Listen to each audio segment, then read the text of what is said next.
Husky ကရေလဲမစားဘဲနဲ့ရေတွင်းသားမှာတယောက်တည်းအပိုင်စီးပြီးထိုင်နေတဲ့ရေတောက်ဖို့လာသမျှခွေးတွေကိုလည်းရန်လိုတဲ့မျက်လုံးနဲ့စိုက်ကြည့်ပြီးမောင်းထုတ်လေးရှိတဲ့တခြားခွေးတွေခမများဘာမှမတတ်နိုင်ပဲရေငတ်တာကိုအသာတကြီးအောက်ငယ်တီးခံနေကြရတာပေါ့ဒါပေမဲ့အစ်ရောက်လာတဲ့ဘက်ကတော့သူတို့နဲ့မတူဘူးဘက်ကအနာကခဲနေတဲ့ရေခဲပြင်စီသွားပြီးအားနဲ့ကန်ချလိုက်တဲ့ရေခဲတွေကွဲထွက်သွားပြီးအောက်ကနေရေတွေပန်းထွက်လာတာပေါ့ရေထွက်လာတာကိုမြင်တာနဲ့တခြားခွေးတွေအားလုံးဘက်စီကိုပြေးလာကြတယ်ဘက်ကဘသူ့ကိုမှမောင်းမထုတ်ပဲအားလုံးကိုအတူတူတောက်ခွင့်ပြုလိုက်တယ်ဒါကိုမြင်တော့ Husky ကဒေါသအရန်ထွက်သွားတာပေါ့ဘက်ရဲ့ရဲရောမှုကသူ့ရဲ့အရှိန်အဝါကိုထိပါလာတယ်လို့ခံစားရလို့ပါ Husky ကသူ့ကိုယ်သူဒီအုပ်စုရဲ့ခေါင်းဆောင်လို့သတ်မှတ်ထားတာလေသူသာအမြန်ဆုံးပြေးနိုင်နေတဲ့တခင်ဖြစ်သူရဲ့အချစ်ဆုံးခွေးဖြစ်နေမယ်လို့သူယုံကြည်ထားတာဒါပေမဲ့မထင်မှတ်ထားတဲ့မတော်တဆမှုတစ်ခုကသူ့ရဲ့အတွေးတွေကိုရိုက်ချိုးလိုက်ပါတော့တယ်ဒီနေ့မှာအမျိုးသမီးတယောက်လမ်းလျှောက်လာရင်ရုတ်တရက်ရေခဲပြင်ကွဲပြီးရေထဲကျသွားတဲ့သူ့ခင်မုန်းဖြစ်သူကချက်ချင်းပြေးသွားပေမဲ့အမျိုးသမီးကရေထဲကိုနစ်မြုပ်နေပြီးအဲ့ဒီအချိန်မှာပဲဘက်ကဘာမှစဉ်းစားမနေပဲကူညီဖို့အတွက်ဝုန်းကားနဲ့ပြေးထွက်သွားတယ်သူဟာရှိသမျှအားအင်ကုန်သုံးပြီးအမျိုးသမီးကိုအပေါ်ရောက်အောင်တွန်းတင်ပေးခဲ့တယ်အတော်လေးစူးစမ်းလိုက်ရပြီးတဲ့နောက်အမျိုးသမီးကိုဆွဲတင်နိုင်ခဲ့ပေမဲ့ဘက်ကိုယ်တိုင်ကတော့အားကုန်ပြီးရေထဲကိုနှိမ့်ဝင်သွားပါတော့တယ်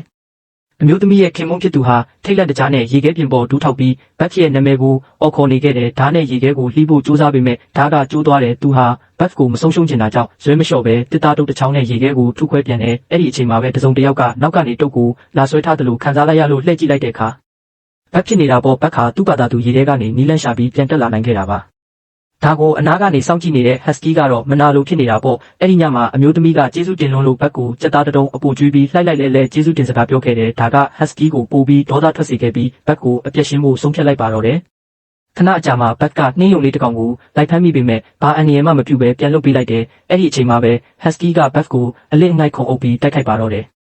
ဒီနေ့မြေမှာခေါင်းဆောင်တယောက်ပဲရှိရမယ်ဆိုတဲ့သဘောမျိုးပေါ့မြို့ပေါ်မှာပဲနေခဲ့တဲ့ဘက်ကတခါမှရမ်းမဖြစ်ဘူးတော့ Husky ရဲ့တိုက်ခိုက်မှုကြောင့်ခဏလဲကျသွားပြီးပြန်တောင်မထနိုင်တော့ဘူး Husky ကဘက်ကိုလှောင်ပြောင်တဲ့အပြင်သူ့ရဲ့အာဏာကိုပြန်ပြချင်တာကြောင့်တခြားခွေးတွေကိုပါလိုက်လံချောက်လန့်နေခဲ့တယ်